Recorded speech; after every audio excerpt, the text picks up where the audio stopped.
ನಾನು ದುಡ್ಡಿಗಾಗಿ ಮಾರಾಟ ಆದವಳಲ್ಲ, ಹಿಂದೆ ಮಾರಾಟ ಆಗಿಲ್ಲ, ಮುಂದೆ ಮಾರಾಟ ಆಗೋದಿಲ್ಲ.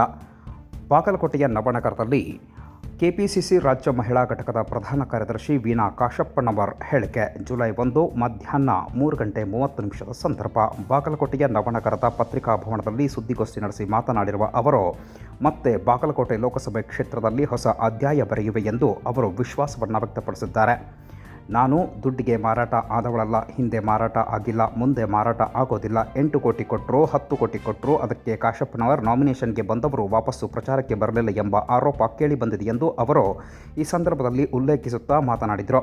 ನಾನು ಎಂದು ಮಾರಾಟ ಆದವಳಲ್ಲ ಎಂದು ಸ್ಪಷ್ಟನೆ ನೀಡಿದರು. ಲೋಕಸಭೆ ಚುನಾವಣೆ ವೇಳೆ ಕೊಪ್ಪಳ ಲೋಕಸಭಾ ಕ್ಷೇತ್ರದ ಉಸ್ತುವಾರಿ ಕೊಟ್ಟಿದ್ದರಿಂದ ಪಕ್ಷದ ತೀರ್ಮಾನದಂತೆ ಕೆಲಸ ಮಾಡಿದ್ದೇನೆ. ಮತ್ತೆ ಮುಂಬರುವ 2028-29 ಚುನಾವಣೆಯಲ್ಲಿ ಮತ್ತೆ ಪ್ರಯತ್ನಿಸುತ್ತೇನೆ. ನಾನು ಈ ಜಿಲ್ಲೆಯ ಮನೆಮಗಳು.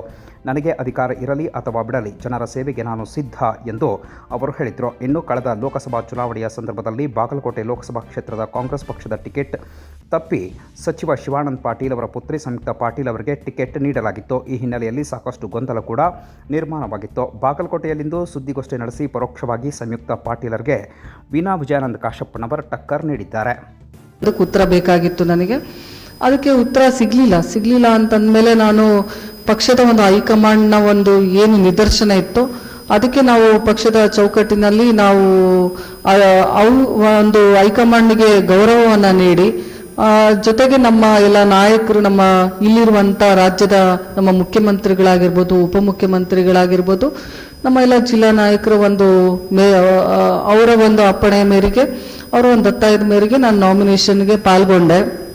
ಅದ್ರ ಜೊತೆಗೇನೆ ಇವತ್ತು ನಾಮಿನೇಷನ್ ಆದಮೇಲೆ ಯಾಕೆ ಬರಲಿಲ್ಲ, ದುಡ್ಡು ತೊಗೊಂಡ್ರು, ಸುಮ್ಮನೆ ಕೂತ್ರು, ಹಂಗೆ ಹಿಂಗೆ ಅಂತಾರೆ. ಯಾವತ್ತೂ ಕೂಡ ವೀಣಾ ಕಾಶಪ್ಪನವ್ರು ಇಷ್ಟು ಹೆಸರು ಮಾಡಿದ್ದಾರೆ ಅಂತಂದರೆ ನಾವು ಕರಪ್ಷನ್ ರಹಿತವಾಗಿ ಕೆಲಸ ಮಾಡಿದ್ರಿಂದ ನಾನು ಇಷ್ಟು ಹೆಸರು ಮಾಡೋದಕ್ಕೆ ಸಾಧ್ಯ. ಯಾವತ್ತಿಗೂ ವೀಣಾ ಕಾಶಪ್ಪನವ್ರನ್ನ ದುಡ್ಡಿಂದ ಅಳೆಯೋದಕ್ಕೆ ಸಾಧ್ಯ ಇಲ್ಲ.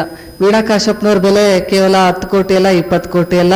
ನನ್ನ ಜಿಲ್ಲೆಯಲ್ಲಿ ಇರುವಂಥ ಇವತ್ತೇನು ನಮ್ಮ ಜನಸಂಖ್ಯೆ 17.5 ಲಕ್ಷ ಜನ ಏನಿದ್ದಾರೆ ನನ್ನ ಪಾರ್ಲಿಮೆಂಟ್ರಿ ಕ್ಷೇತ್ರದಲ್ಲಿ, ಇವರ ಆಸ್ತಿ ನಾನು. ಇನ್ಯಾರಿಗೂ ಮಾರಾಟ ಆಗುವಂಥ ಆಸ್ತಿ ನಾನಲ್ಲ. ನನ್ನನ್ನು ನಾನು ಯಾವತ್ತೂ ಕೂಡ ಮಾರಾಟ ಮಾಡ್ಕೊಳಲ್ಲ, ಇಂದೂ ಮಾಡ್ಕೊಂಡಿಲ್ಲ, ಮುಂದೂ ಮಾಡ್ಕೊಳಲ್ಲ. ನಾನು ಯಾವತ್ತೂ ಕೂಡ ದುಡ್ಡಿಗೆ ಅಪೇಕ್ಷೆ ಪಟ್ಟವಳಂಥವಳು ಅಲ್ಲೇ ಅಲ್ಲ. ನಾನು ಎಷ್ಟು ಇರುತ್ತೋ ಅಷ್ಟಲ್ಲೇ ತೃಪ್ತಿ ಪಡುವಂಥವಳು. ಬಡವರ ಕೆಲಸನೂ ಕೂಡ ಒಂದು ಭ್ರಷ್ಟಾಚಾರ ರಹಿತವಾಗಿ ಕೆಲಸ ಆಗಲಿ ಅಂತೇಳಿ ಒಂದು ಅಪೇಕ್ಷೆ ಪಟ್ಟಂಥವಳು.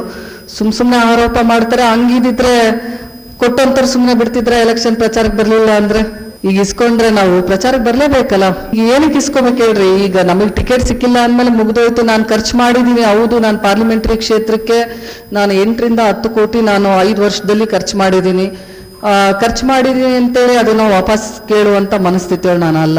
ಅದು ನನ್ನ ಜಿಲ್ಲೆಯ ಜನರ ಒಂದು ಹಿತಾಸಕ್ತಿ ಖರ್ಚು ಮಾಡಿದ್ದೀನಿ ಅಂತೇಳಿ ನಾನು ಅನ್ಕೋತೀನಿ. ಇವತ್ತು ಏನು ಜಿಲ್ಲೆ ಜನರು ಇವತ್ತು ಅವ್ರ ಬಾಯಲ್ಲಿ ನನ್ನ ಹೆಸರಿದೆ, ನಾನು ಏನು ಗಳಿಸಿದ್ದೀನೋ ಬಿಟ್ಟಿದ್ದೀನೋ ಗೊತ್ತಿಲ್ಲ. ಇವತ್ತು ಜಿಲ್ಲೆಯ ಜನರ ಮನಸ್ಸಿನಲ್ಲಿ ನಾನಿದ್ದೀನಿ, ಅವರ ಮಾತುಗಳಲ್ಲಿ ನಾನಿದ್ದೀನಿ ಅಂತಂದ್ರೆ ಇದಕ್ಕಿಂತ ದೊಡ್ಡ ಆಸ್ತಿ ನನಗೆ ಯಾವುದೂ ಇಲ್ಲ ಅಂತ ಹೇಳೋದಕ್ಕೆ ಬಯಸ್ತೀನಿ. ಇದು ಸತ್ಯಕ್ಕೆ ದೂರವಾದದ್ದು. ವೀಣಾ ಕಾಶಪ್ಪನವ್ರು ಇವತ್ತು ದುಡ್ಡಿಗೆ ಮಾರಾಟ ಆಗಿದ್ದಾರೆ ಅಂತಂದಿದ್ದು ಭಾಳ ಸತ್ಯಕ್ಕೆ ದೂರವಾದದ್ದು. ಇದಕ್ಕೆ ನಾನು ಉತ್ತರವನ್ನು ನನಗೆ ನಾಮಿನೇಷನ್ ಆಗಿ ಸ್ವಲ್ಪ ದಿನಕ್ಕೇ ಇದು ರೂಮರ್ಸ್ ಸ್ಟಾರ್ಟ್ ಆಗಿತ್ತು. ಕೊಡಬೇಕು ಅಂದ್ಕೊಂಡೆ.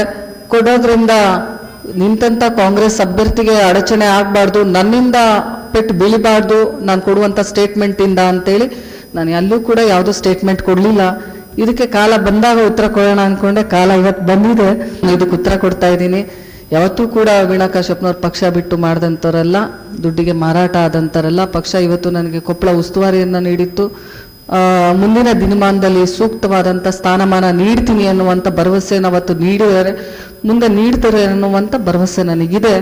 ಆ ಒಂದು ಭರವಸೆಯಿಂದ ಪಕ್ಷದ ಮೇಲೆ ಒಂದು ಅಭಿಮಾನವನ್ನು ಇಟ್ಕೊಂಡು ಯಾವತ್ತೂ ಕೂಡ ಅಧಿಕಾರ ಇದ್ರೂ ಅಷ್ಟೇ, ಇರಲಿಲ್ಲ ಅಂದ್ರೂ ವೀಣಾ ಕಾಶಪ್ಪನವ್ರ ಜಿಲ್ಲೆಯ ಮನೆಮಗಳೇ. ಇಂದೂ ಕೂಡ ಆಗಿದ್ರು, ಮುಂದೂ ಕೂಡ ನಾನು ಜಿಲ್ಲೆಯ ಎಲ್ಲ ಒಂದು ನನ್ನ ಅಣ್ಣ ತಮ್ಮಂದಿರ ಸಹೋದರಿನೇ, ಈ ಜಿಲ್ಲೆಯ ಮನೆಮಗಳೇ.